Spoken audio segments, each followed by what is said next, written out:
lifestyle. So we're going to talk about your book in a minute, but we got to talk about whiskey first. I mean, we have to have our priorities. Seems to me you like whiskey recommendations. Is that what I read about you? That's one of the things I always ask people. If you have a book recommendation or a whiskey recommendation, I'll take it. I think Well, everybody usually has one or the other. well, that is not true, John, because believe it or not, I owned a nightclub for 6 years in West Virginia. It was the second biggest club in West. Well, you got to say by God, West by God, Virginia, and I'm allergic to alcohol. And I don't take one drop. I light up like a Christmas tree. My face breaks out in hives. And so I don't have any whiskey recommendations for you. Sorry. I don't But, know. I don't know what you did to God to make him do that to you, but well, I'll pray for you. I'm the designated driver no matter what happens. And I don't know, what's your favorite? I like Maker's Mark. That's my go-to whiskey. Was that Walmart brand? Or no, that's Members Mark. I didn't That, know Walmart was into whiskey. but I'll Yes. tell you, it's always good to have somebody who can't drink around to be a designated driver. Yeah. I'm So, everybody's best friend sometimes. all right, now, I got to be honest with you. I've had a lot of interaction with veterans, like a veteranpreneur tribe. I was the admin for a while, and I was doing lots of trainings for them, and spoke at the Military Influencers Conference. And I don't see a lot of vets who are writers. Tell you the truth. How'd you get into it?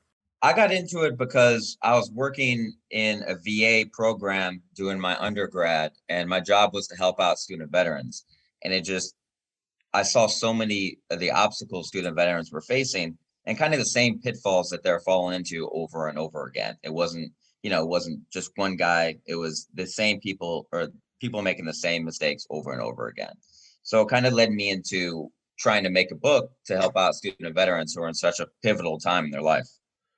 Well, I mean, getting a master's degree from Harvard is no small thing. How did you end up failing out of a community college and then ended up telling them at Harvard how it works? A lot of people, I was like a lot of 18, 19-year olds when I was at community college in Iowa. I was, more focused on whiskey and girls than going to class. And that's because, at that age, you're so immature. And then after years of military and developing a military mindset, when I got to school, I figured out it was actually pretty easy because all you have to do is do the work.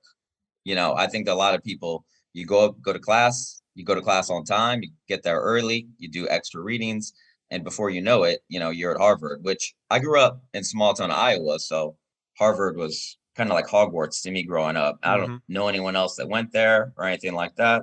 So it's just kind of an educational journey where I realized how being in the military could be an advantage and not always a disadvantage, which is how a lot of veterans look at it. Well, I'm going to go out on a limb here and suggest that when you went to Harvard, you kind of stood out a little bit from the norm of normal people that go there. Yeah, I was a little bit, I mean, you're a little bit older when you go to college and you're in your 30s and you're covered in tattoos. And at the time when I got in the military, I don't think I could say a full sentence without cursing. So kind of learning that, that learning curve took a little bit to get through.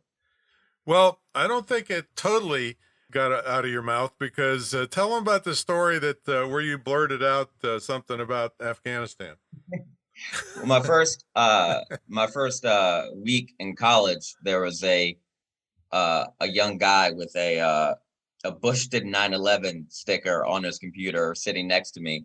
And Oh, we geez. all went around the room, did the daily introductions. And I said, my name is John. I was in, the army.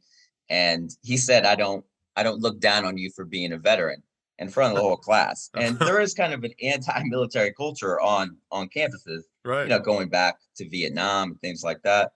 And then at the time, of course, not having a filter, I'm yelling at him to shut the hell up. I was killing people when you were learning to read.